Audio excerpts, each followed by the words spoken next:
یہاں سے فوجیں چلیں گی، سیاہ علم برآمد ہوں گے اور کوئی طاقت انہیں روک نہ سکے گی، ان کا منہ پھیر نہ سکے گی، جہاں تک کہ وہ ایلیا حضور کے زمانے میں یروشلم کا نام تھا، جہاں تک کہ ایلیا میں جا کر نصب ہو جائے۔ گویا کہ یہ جو ہمارے ہاتھ سے نکلا ہے قبضے سے، پہلے بھی عربوں کے ہاتھوں سے نکلا تھا بیت المقدس، یروشلم، عرب واپس نہیں لے سکے تھے، کرد خون صلاح الدین ایوبی اس نے واپس لیا، عربوں میں دم نہیں رہا تھا، عیاشیوں کی وجہ سے کھوکھلے ہو چکے تھے۔ میں تجھ کو بتاتا ہوں تقدیر امم کیا ہے، شمشیر و ثنا اول، طاؤس و رباب آخر۔ یہی وجہ ہے کہ تقریباً 20 صدی کے بعد ان کی حکومت ختم، آشمارا حق بود در خون بارت بر زمین بر زوال ملک مستعصم امیر المومنین۔ یہ ہوا کہ نہیں ہوا؟ جبکہ آئے ہیں تاتاری ہوڑ، اور جنہوں نے کہ آخری خلیفہ بنو عباس اسے محل میں سے نکالا، ایک کھال کے اندر لپیٹ کر اور اپنے گھوڑوں کے سوروں تلے کچل دیا۔ عرب معزول کر دیے گئے تھے، لیکن اب دوبارہ عربوں کو جب سہارا ملا ہے، لیکن اب بھی انہوں نے کہیں اسلام قائم نہیں کیا۔ کوئی روس کا غلام رہا، کوئی امریکہ کا غلام رہا، کسی نے اس کا ساتھ دیا، کسی نے اس کا ساتھ دیا۔ تہذیب ہے تو مغربی، تمدن ہے تو مغربی، مذہب میں تم ہو نصارہ تو تمدن میں ہنود، یہ مسلمان ہے جنہیں دیکھ کے شرمائے یہود۔ یہی معاملہ جب ان کا ہوا تو اب اللہ تعالیٰ کی طرف سے ان کے اوپر وہ عذاب کی بھٹی گرم ہونے والی،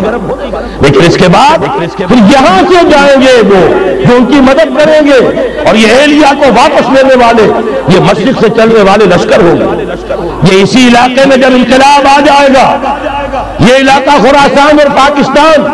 جب یہاں نظام خلافت قائم ہوگا، یہاں سے اسلام کی توسیع ہوگی،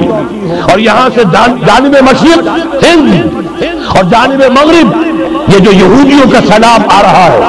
ان دونوں کا مقابلہ کرنے کے لیے انشاءاللہ العزیز، ورنہ یہ حسابتان جو ہے ایک حدیث میں جمع کرنے کی کوئی اور حکمت ہو نہیں سکتی، ورنہ تو ہندوستان پہ کئی لشکر آئے ہیں، لیکن یہ کہ در حقیقت اسی وقت جبکہ عالم عرب میں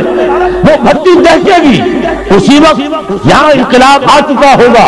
ایک طرف یہاں سے مدد کے لیے لشکر جائیں گے کہ جو مسلمان عرب جو ہے ان کی مدد کریں گے، حضرت مہدی کے جھنڈے تلے لڑیں گے، حضرت مہدی کی حکومت کو مستحکم کریں گے، جو اتبعون للمہدی، دوسری طرف وہ ہندوستان کی طرف پیش قدمی کریں گے، اور یہی سے جیسے اس وقت سیلاب نکلا تھا جزیرہ نما عرب سے، ایک دائیں طرف ایک بائیں طرف، ایران، افغانستان، ترکستان، ادھر مصر، لیبیا، الجزائر، مراکش، موریٹانیہ، اسی طریقے سے انشاءاللہ اسی علاقے سے اس کا آغاز ہوگا اور بات آگے بڑھے گی۔ تو اصل حاصل کیا ہے؟ یہ ہونا ہے، پچھلے آثار ثابت کر رہے ہیں کہ ہونا ہے، حضور کی احادیث بتا رہی ہے کہ یہی سے ہونا ہے۔ ہوا صرف یہ ہے ہم بھٹک گئے، ہمیں اپنی منزل یاد نہ رہی۔ میں تو بہرحال ان لوگوں میں سے ہوں جنہوں نے نعرے لگائے تھے پاکستان کا مطلب کیا، لا الہ الا اللہ۔ میں سن 46 میں یہاں حبیبیہ ہال میں قائد اعظم نے مسلم اسٹوڈنٹ فیڈریشن کے جس اجلاس کو خطاب کیا تھا، ضلع حصار سے جو 2 ڈیلیگیٹ آئے تھے ان میں سے ایک میں تھا۔